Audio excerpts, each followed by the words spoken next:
No, Ubisoft, it's time to laugh at you again, but also we can get real and talk about stuff. Here's the deal. In a year where their only major releases were the perennial Just Dance 2023, Mario plus Rabbids, Spark of Hope, and Roller Champions, and Oddballers, Ubisoft have been rewarded with a lovely operating loss of €500 million.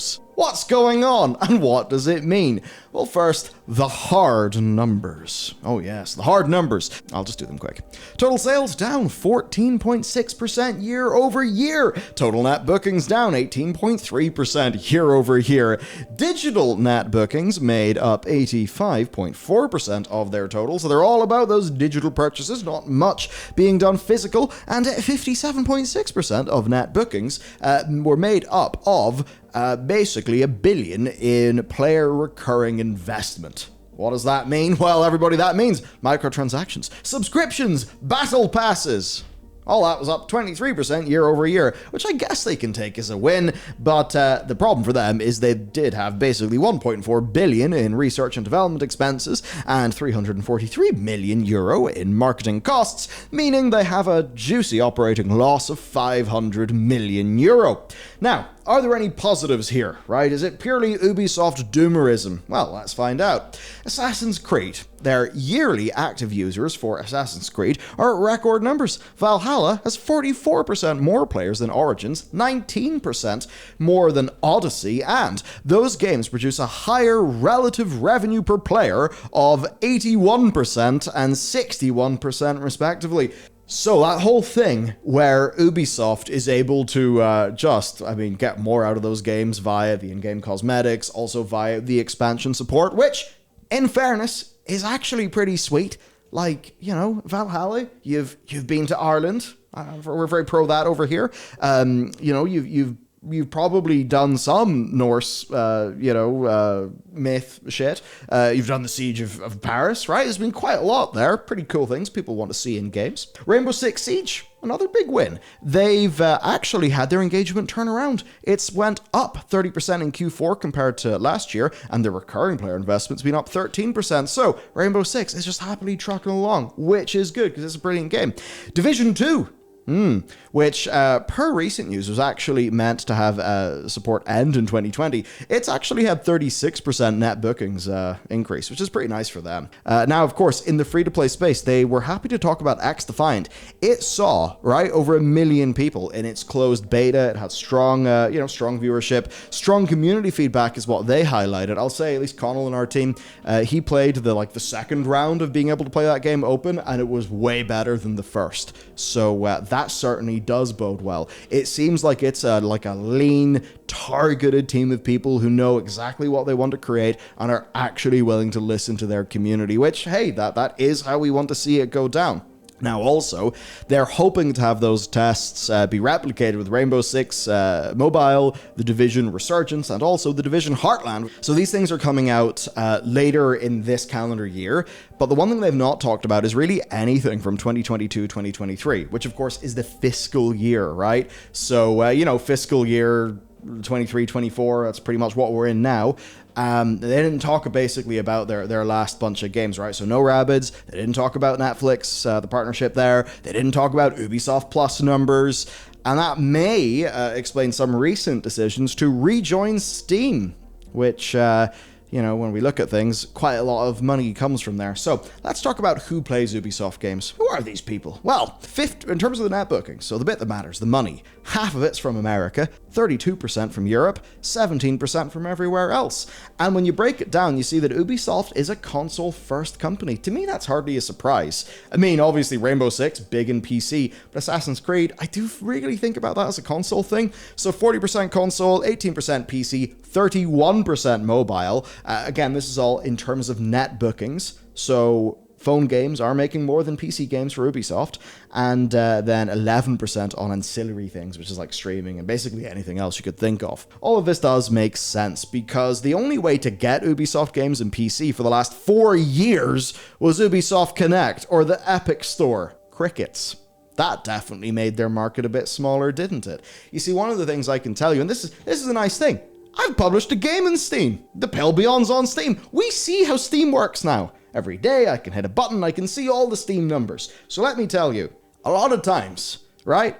No one's going to see your game if it's on Epic, because no one goes to Epic. Same for any of the other stores, be it GOG, Epic, Humble, any of those. People go to that store to pick up your game. But the difference is, loads of people are on Steam. They hit the Steam page, and the Steam store is really good at saying, hey gamer, you might like this, because it's targeted. And that means the Steam just drives you sales. So even if somebody's not thinking about Assassin's Creed, Steam can just be like, yo, Assassin's Creed. Because the person's already on Steam, and Assassin's Creed also is on Steam, Steam just gets to be like video game Tinder, gets to matchmake people. Whereas if that person never sees Assassin's Creed, doesn't really care about it that much, they're not going to buy it. They're not going to go to the Epic store and buy it. That's ridiculous, right? And this is, especially interesting when you've got situations like a fairly middlingly received Far Cry 6 turning up on the platform with a 75% discount, and that actually being one of the biggest revenue titles in a given week. Yeah, Steam top sellers for the, this week, 9th to 16th of May, CSGO, Apex Legends, Steam Deck, Far Cry 6. Far Cry 6, which came out ages ago and wasn't particularly well received, and was at a massive discount. What does that show you? It shows you goddamn volume. That is what Steam brings. Volume of eyeballs. So, with the games of 2022-2023 not really setting the profit loss sheet alight, it does mean that Ubisoft basically have got to show where the money's coming everywhere else. And that has meant that they've had to talk about their cost reduction plan. Okay, so, the machine of Ubisoft. Much has been made of their pretty high rate of employee turnover. This is a part of, their restructuring, their closing of 5 business offices in Europe, and the recent closure of customer support teams in the US and UK. This kind of thing happens all the time. I have a funny anecdote for that later on. Overall, then, this has meant a reduction in a headcount of over 700 staff since September to under 20,000 people in total. But what they are doing is putting more people in Assassin's Creed, because going up by 40% over the coming years, with 2,000 people currently working in those games and platforms currently in development. So a big increase there. And it's interesting, all those reductions in headcount, outsourcing, stuff like that. I even have a funny story from the family circle where someone in my family, they went to get a doctor's referral privately, and the same doctor was the person that would be dealing with him, the NHS. But because the private clinic had actually outsourced loads of their secretaries and loads of people, what actually happened is this doctor had to write a letter to himself. But because of all the outsourcing, he dictated the letter, his dictation went to India, and then the company in India spent like a couple of weeks until they'd typed his dictated letter, and then it got sent to him in his other office in the NHS. And I was just like, isn't it great when we cut headcounts everywhere, outsource everything, and it all just ends up turning into a Kafkaesque nightmare? Oh, companies are great to work in and work in and around, aren't they? But let's continue going then.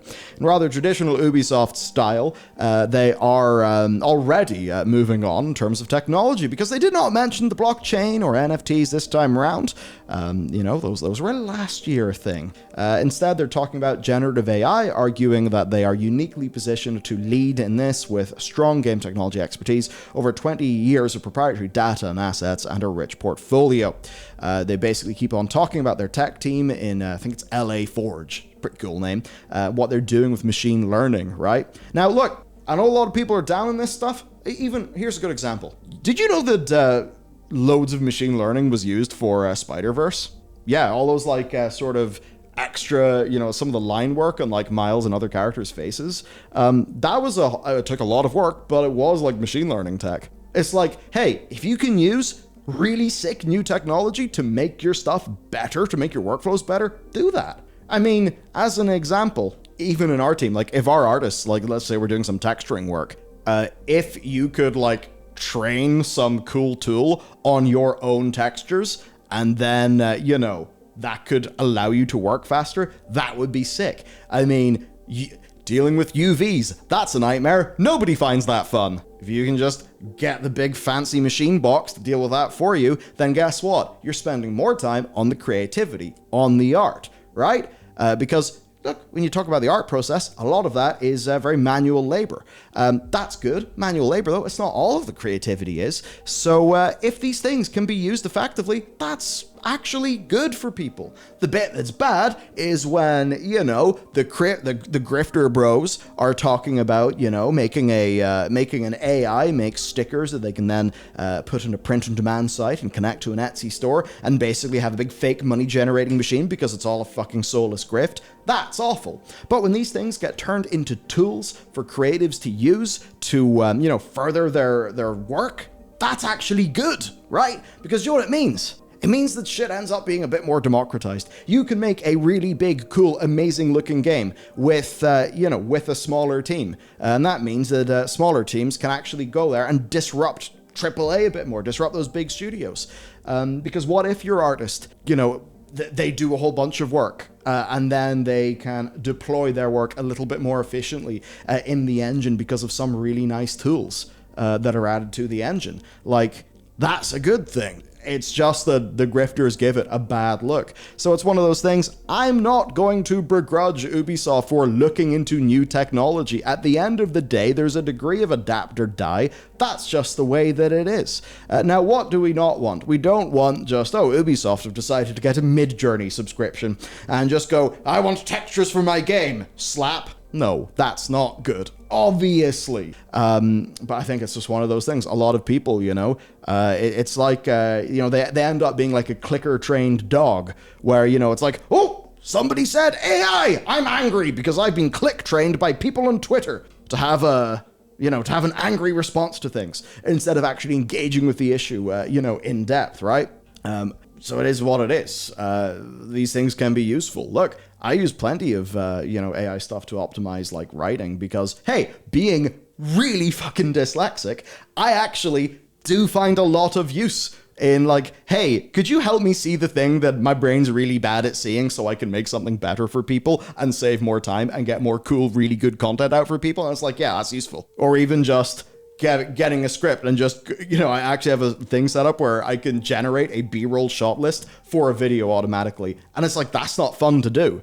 Now, obviously, you fine-tune, and the grunt work gets done so that you as a human can apply your creativity because your tank of energy hasn't been sucked dry by boring grunt work. But again, it's all how it's being used, right? So, is it going to be Ubisoft just sort of using some pandering techno-babble to make investors think that, oh my god, Yves Guillemot, he is the future, oh yes, yum yum. Is it that? Or is it a genuine, genuine effort? I saw a lot of people get unhinged, insanely angry over what LA Forge were doing to assist writers. Even some people that should know better, who are literally writers in the industry.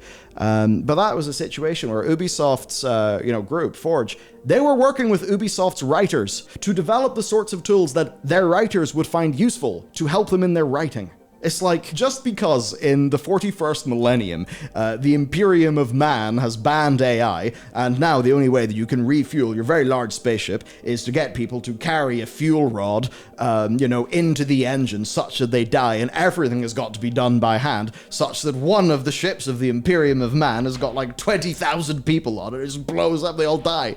It's like, everything, and I know it's a very extreme example, but we gotta treat everything reasonably and actually engage with them. For somebody working in a creative industry who's actually interested in investing in themselves, investing in good tools, this is relevant. This is not something to just be like a clicker-trained dog irrationally angry about. You look at big companies like Pixar, DreamWorks, they all have internal technology teams that are trying to exploit the cutting edge of whatever is possible to make their workflow better. For all the Twitter got insane or very angry at the Corridor Digital people, who do they end up talking to? Some lead animators from Disney who talked about this in the same way that they talked about what it was like for them doing 2D whenever they saw Toy Story. Actual tenured professionals in the field who kind of know what's up. They've done the work. They're not just sort of drive-by shooters on Twitter. Be careful about the media diet. It can all be a little bit insane. That obviously applies to YouTube as well, where things can be very extreme and get a little bit silly, to the point where the actual nuance and the richness of the discussion is lost. Now then, let's talk about making money for them. Yes, how will Yves Guillemot make up for the $500 million operating loss that his merry band have incurred? Well, they're framing this year as a necessary L in the big, stepping stones to the win, right? So, as such, over the coming 12 months, everything will pivot, and they should see an operating income of $400 million, which is basically a turnaround of almost $1 billion for the, the full year 23-24, so the next fiscal year. And they basically are saying that all of that R&D expense they're incurring is acting as a springboard into the next financial year. And look, if you're going to report bad operating income, you may as well frame that as being in terms of R&D, because at least investors can maybe understand that that'll be good in the future. So what they're talking about is Assassin's Creed Mirage. Let's be real, it'll probably be pretty sweet. Rainbow Six Siege Mobile, Skull and Bones, Avatar Frontiers of Pandora, maybe that'll be good. Tom Clancy's The Division Resurgence, which is a mobile game. Quote, another large game, The Crew Motorfest, which I should say, I have been informed, The Crew actually is one of those games that's played by quite a lot of people. They just don't make a lot of noise. Joining up that though will be X Defiant, which in fairness, people who like shooters are actually beginning to really be kind of excited about in a world where they feel like Activision Blizzard is not really paying attention to what they care about in a shooter. It does seem that Ubisoft is primed to at least try to fill that gap for them, which is a valuable thing to happen in the market. So the common themes though here are that they're almost all open world titles or live services, almost all in big brands in a way where they hope to have that guaranteed, audience. The Avatar title from Massive is the main exception there. So, strong tie-in with IP. Could be a pretty good game. As for, FPS, you've got a Far Cry option there, I suppose. There is some speculation, though, that if the Avatar game can launch early enough in the fiscal year, then perhaps the Star Wars game that's coming from Massive could actually follow after that, which sure would be an interesting thing. And then allegedly Skull and Bones will come out. Yes.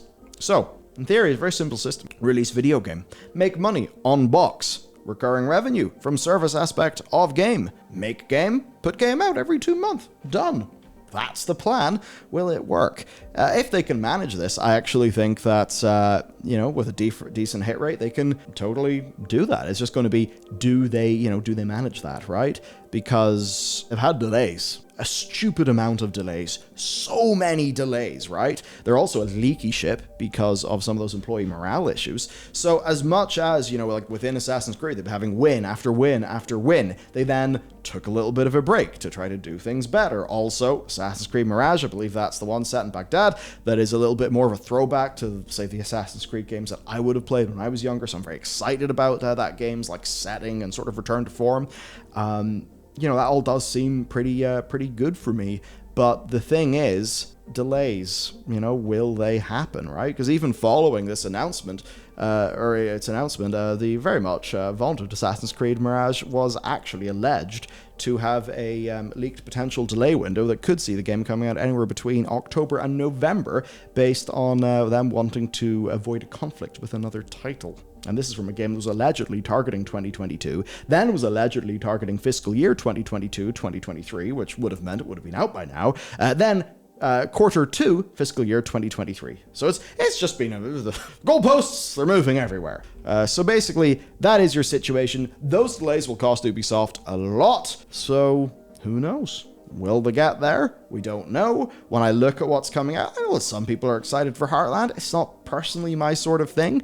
But look, if I look at these games that are coming out, Avatar Frontiers of Pandora, if that just ends up being, a good, honest-to-God video, then I could totally be down for that. Assassin's Creed Mirage, I love historically set games, so that's probably really big for me.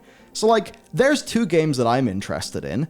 X Defiant, I actually might play for a bit. I played a lot of COD 2, I played a lot of COD 4, a lot of Modern Warfare 2, a lot of Blops 2, Blops 1 as well. So that game's targeting me. So there's 3 games that are targeting me. Between these other games, I'm sure other people are being targeted. Now that being said, I think Rainbow Six Siege Mobile is completely senseless, and I mean, we've seen Apex Legends Mobile cancelled. Was the Battlefield Mobile cancelled? Did I see that headline recently? I don't know. Editor's note, save the day.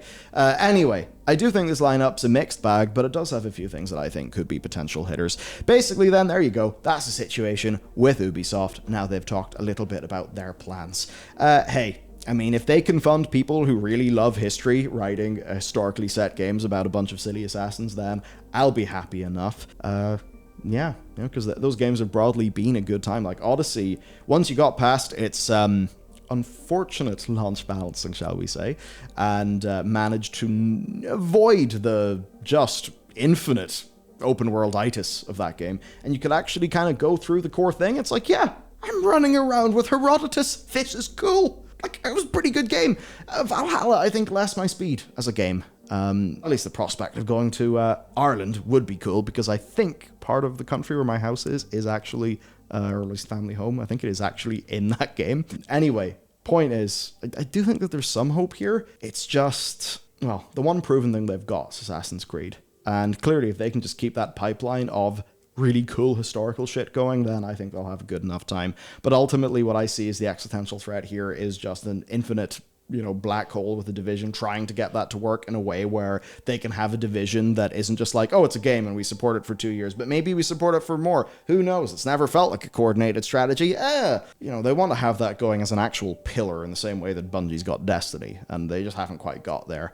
And as for Far Cry, hey, you need to completely revamp that. Do not release another one. That would be silly. 6 proves that. It's a mix of wins and losses. Let me know, with their repertoire, what do you think you'd be interested in?